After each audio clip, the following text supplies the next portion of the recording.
Welcome to Market Pulse by Orestes Capital, your daily briefing on the key market moves, macro developments, sector trends, and investment themes shaping the day.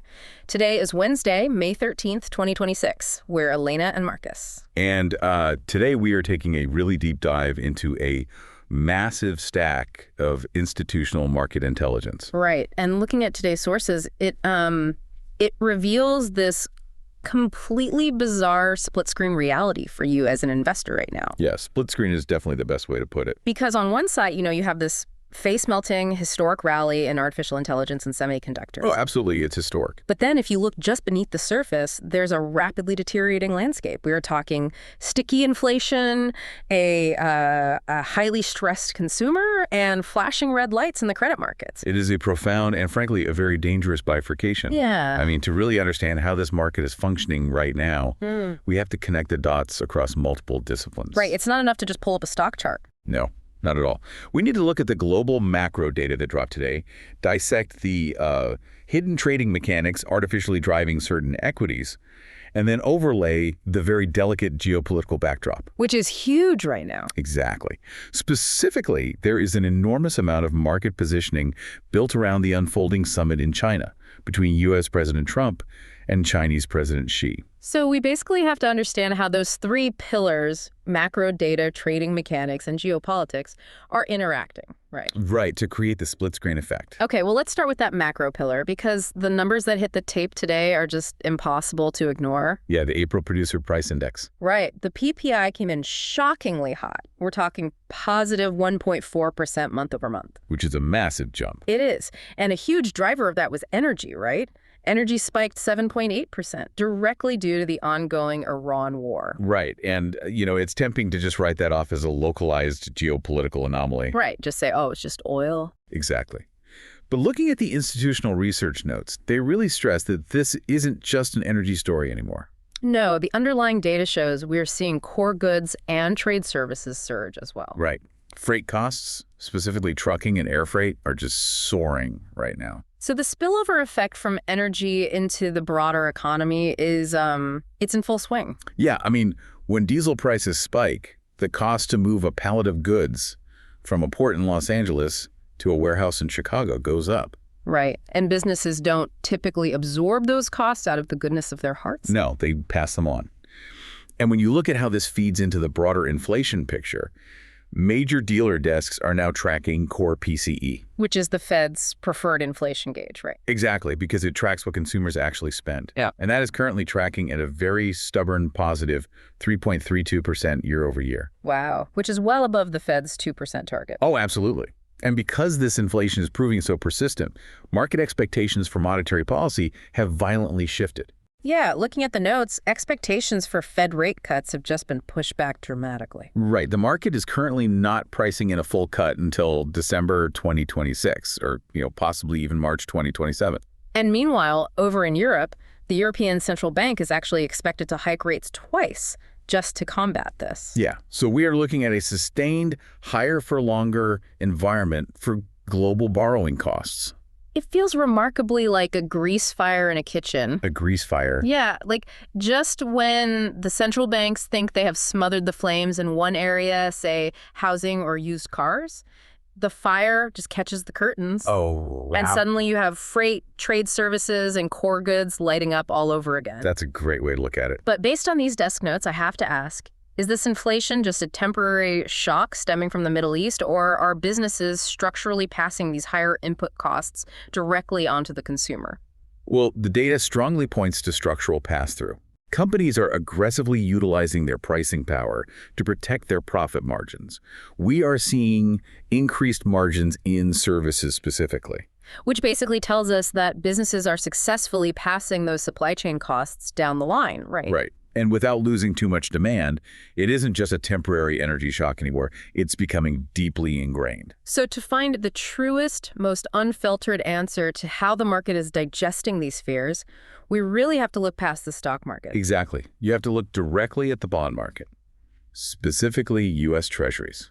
And the bond market is practically screaming right now. Oh, it's deafening. Pulling up the U.S. Treasury strips quote sheet from today's sources, the 10-year yield has jumped to 4.46%. Right.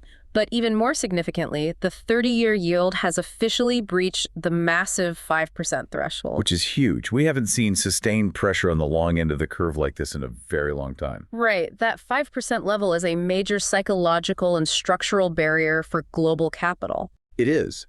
And what the institutional trading desks are highlighting right now is a pronounced bear steepening of the yield curve. Okay, let's do a first principles check here because that's a heavily used term. Walk me through exactly what bear steepening means mechanically. Sure. So a bear steepening means short-term yields are, generally stable or even falling. Okay.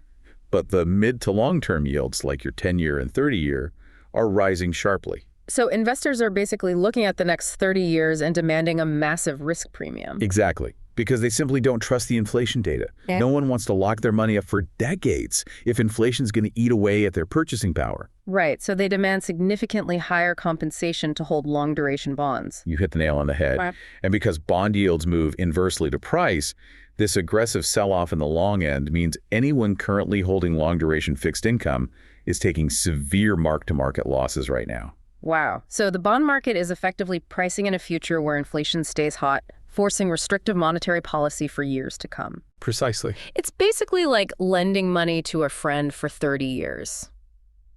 If I think inflation is going to be 2%, I might charge them 4% interest. Sure. But if I suddenly fear inflation is going to run at 4% or 5% for the next decade, I am demanding an 8% interest rate right now. Otherwise, I'm actually losing money on the loan. That's exactly how the institutional bond market is viewing this. But here is the massive contradiction that stands out to me. Traditionally, a 5% yield on the 30-year bond would absolutely crush the stock market. Oh, it would be devastating. Right, because it makes borrowing for corporate expansion incredibly expensive, and it provides a virtually risk-free alternative for investors who usually buy stocks. Yeah. So why isn't the broader stock market collapsing under the weight of these yields? Because the overall stock market isn't collapsing, due to the fact that it is being entirely propped up by a historical extreme divergence. Okay. We're not looking at a unified stock market right now. We're looking at a market functioning as two completely separate, walled-off ecosystems. The spread data in the notes regarding this divergence is genuinely jaw-dropping. It is. According to the institutional research, the 30-day return spread between financials tracked by the XLF and technology tracked by the QQQ has blown out to an extreme negative 20.5%. Right. And to put that negative 20.5% into context for you, that level of severe, rapid underperformance by the financial sector relative to tech is almost never seen outside of massive systemic stress periods. Like historical stress periods. Yeah, we are talking about the 2008 global financial crisis, the total economic shutdown at the onset of COVID in 2020, or the regional banking crisis of March 2023. It is a crisis-level divergence, yet you look around and there is no widespread banking crisis in the headlines. Exactly. And the immediate catalyst fueling the tech side of that divergence today is purely geopolitical. Right. NVIDIA CEO Jensen Huang was a last-minute addition to President Trump's delegation, currently meeting with President Xi in China. Right. And just to be completely clear for the listener, we are strictly looking at the institutional analysis of this event. We aren't taking any political sides here. Of course. We're impartially reporting on how the market is digesting the news. And the market immediately priced in a wave of optimism based on this corporate diplomacy. The notes outlined that the market is betting this summit might result in a framework where the U.S. eases its strict export controls on advanced AI chips going to China. Right. And in exchange, China would theoretically ease its restrictions on exporting rare earth minerals to the U.S. Which are obviously vital to physical hardware manufacturing. Vital. That potential detente is acting as a massive immediate tailwind for semiconductor sentiment. I mean, rare earth minerals are the bottleneck for the entire global technology supply chain. And China currently dominates that market. They do. So any easing of trade friction there is viewed as a massive green light for hardware production. But returning to the divergence for a second, the underperformance of financials is fascinating because the underlying data doesn't support a crisis at all. No, not even a little bit. The institutional notes explicitly point out that bank fundamentals are actually fine. Loan growth remains positive. Credit quality at the major institutions is still benign. Yeah, their cash reserves are conservative and their profit revisions are generally positive. It honestly feels like investors are treating the financial sector as a massive ATM. A massive ATM. Yeah. If you are an institutional manager, you are simply withdrawing your cash from perfectly healthy banks and traditional cyclical companies just so you have the liquid capital to chase the AI and semiconductor boom. Right. You don't hate the banks, you just want to buy more tech. Exactly. But is this rational behavior? Or are we pricing in a ghost recession for the consumer and financials that hasn't actually happened yet, purely to fund this tech euphoria? Well, it's the ATM dynamic in its purest form. Institutional capital is being aggressively reallocated, entirely agnostic to the health of the sectors they are selling. Prime brokerage data confirms this massive rotation. Allocations to consumer discretionary, financials, and real estate have all plummeted to multi-year lows. Oh. But to understand if this is rational, we really have to peel back another layer and look at the hidden mechanics of who is actually driving the tech side of this divergence. Okay, because the prime brokerage data on the tech side is staggering. It's unbelievable. Gross and net institutional allocations to information technology are sitting at their 5-year highs. We're talking literally the 99th and 100th percentiles of historical exposure. Right. But the research reveals a massive twist hidden beneath the surface here. What's the twist? Despite the semiconductor index, the SOX, being up 59% in a matter of weeks, hedge funds are actually net sellers of semiconductors right now. Wait, really? The smart money is selling? Yes. They are using this explosive headline rally to quietly take profits. Okay, that brings us to the actual engine of the rally then. Because if the massive institutional hedge funds are net sellers, who is providing the intense buy-side pressure to push the market to these historic heights? The answer is a highly volatile combination. It's retail investor euphoria mixed with a massive structural gamma squeeze driven by the options market, particularly focused on semiconductor exchange-traded funds. Okay, if the tech rally is standing on the shaky legs of options algorithms, we need to understand how that actually works. Let's employ the first principles rule here. Sure. Walk me through how that gamma pin actually forces dealer hedging here. Okay, so let's start with the options dealers.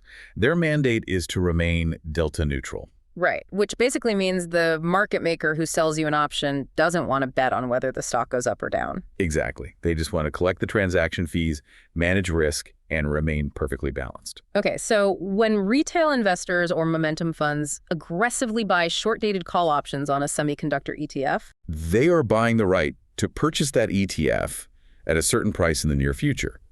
But the market makers who sell those call options take on a huge risk if the stock price skyrockets. right? To hedge that exposure and remain delta neutral, meaning they are indifferent to the stock's direction, they are mathematically forced to go into the open market and buy the underlying ETF shares. So as the ETF price continues to rise, those options get deeper into the money. Right. And the gamma, which is just the rate at which that risk accelerates, increases, and the dealers are forced by their own internal risk models to buy even more shares just to stay hedged. It creates this automatic mechanical feedback loop of buying pressure that is entirely divorced from the fundamental valuation of the companies. It's completely mechanical. The buying basically begets more buying. Exactly. Yeah. The dealers are forced buyers regardless of whether the semiconductor companies are actually worth their current valuations. It's like the hedge funds are VIPs quietly sneaking out the back door of a crowded nightclub, taking their coats and their profits with them. While retail investors are still lined up around the block trying to force their way in through the front door. That is a brilliant analogy. But if the foundational engine of this entire tech rally is heavily reliant on momentum factors and options hedging algorithms, what happens when that momentum finally trips over the very real 5% interest rates we talked about earlier? Like, how vulnerable is your portfolio to a sudden violent reversal? It is exceptionally vulnerable. The effective short gamma position for semiconductors, meaning the amount of forced hedging required, has doubled in the past 6 to 9 months. Wow. When the momentum breaks, that same mechanical feedback loop goes into violent reverse. Dealers will be forced to aggressively sell the underlying assets to unwind their hedges, amplifying the downward velocity just as intensely as they amplified the upward velocity. And if that tech momentum breaks, the broader market will instantly be forced to face the ugly reality hiding beneath the surface. Which brings us to the very real cracks in the foundation, starting with the consumer squeeze. Right, we touched on the inflation numbers earlier, but looking closely at the core CPI data in the sources, the pain is highly concentrated. Very much so. Rent, lodging, and airfares are all spiking. This is discretionary income being systematically erased. Exactly. If you are sitting on a portfolio heavily weighted in traditional consumer staples right now, you are probably wondering why they are lagging so heavily. We even saw a major footwear brand, BIRK, miss their earnings significantly today. Right, because if consumers are suddenly paying 10% more for rent and groceries, they aren't going to buy a new pair of $160 sandals. It is a classic signal of consumer fatigue. The middle and lower tier consumer is heavily stressed, but I argue the deepest, most systemic cracks are showing up in the credit markets. Okay. This is where those 5% interest rates we discussed earlier are doing actual structural damage. If we look deep into the credit tranches, we see a disturbing divergence that mirrors the stock market. High-quality investment-grade corporate debt is perfectly fine. Giant tech companies with massive cash piles do not care if rates are at 5%. No, they don't. But if you look at the lowest tier of high-yield debt, the CCC tranches, the warning lights are flashing bright red. The numbers from the credit desks are alarming here. The spreads on CCC debt have blown out to 690 basis points. Which is a jump of 74 basis points in just the last 3 months alone. Wow. And these are companies that already have incredibly weak balance sheets, and now the cost to service or refinance their debt is just skyrocketing. Right. To understand the gravity of this, we have to consider the duration of that debt. Let's look at the wall assumption on this debt. Let's do a first principles check. Define the wall assumption on this tranche for the listener. Sure. WAL stands for weighted average life. It is basically an assumption of how long it will take for the principal of the debt to be fully repaid. If the WAL on a CCC leveraged loan or bond is short, meaning the debt matures in the next 12 to 18 months, that company faces an immediate maturity wall. Right, because they took out those loans years ago when interest rates were at maybe 3%. Exactly.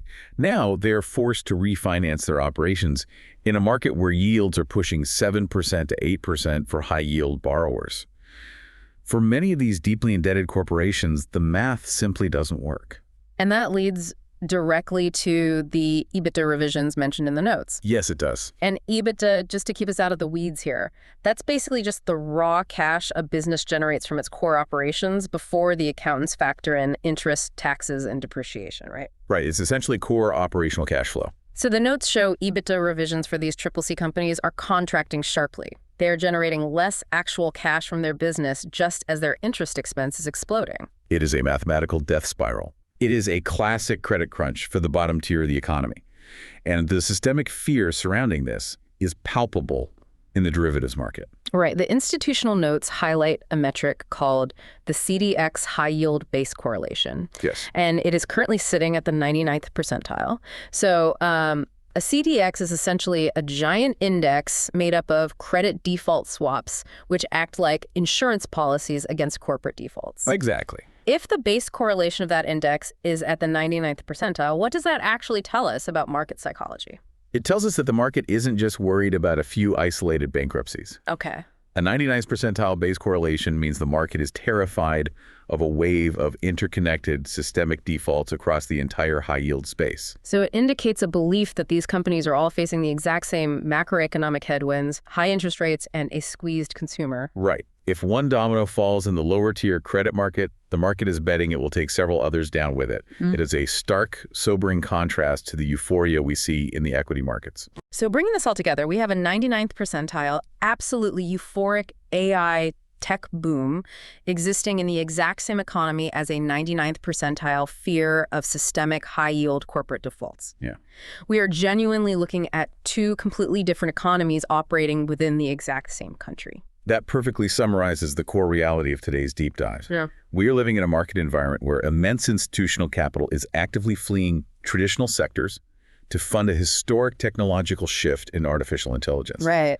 But in doing so, the broader market is completely ignoring the gravitational pull of 5% long-term interest rates and sticky, persistent inflation. Yeah. And that inflation and cost of capital is slowly but definitively crushing the lower-tier consumer and the most indebted corporations. The tech rally is masking severe underlying fragility.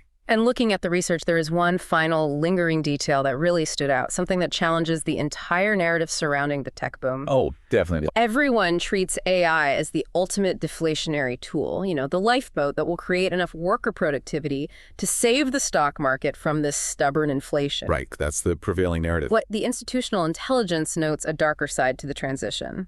They project that AI-facilitated cyber attacks will cost the U.S. economy $300 billion in 2025 alone. Which is an astronomical sum. It is. Yeah. On top of that, the massive, insatiable energy needs for these new AI data centers are directly straining the power grid and contributing to the tight global energy supplies and high commodity prices we discussed at the top of the hour. Exactly. So here is the provocative question you have to ponder as you look at your portfolio. Everyone thinks AI is the lifeboat saving the market from inflation. But what if the sheer financial cost of the cyber chaos, combined with the immense physical energy demands of the AI boom, is secretly the very thing keeping inflation hot and suffocating the rest of the economy? Thank you for listening to Market Pulse by Orestes Capital. We're Elena and Marcus. We'll be back tomorrow with the latest market color and cross-asset analysis.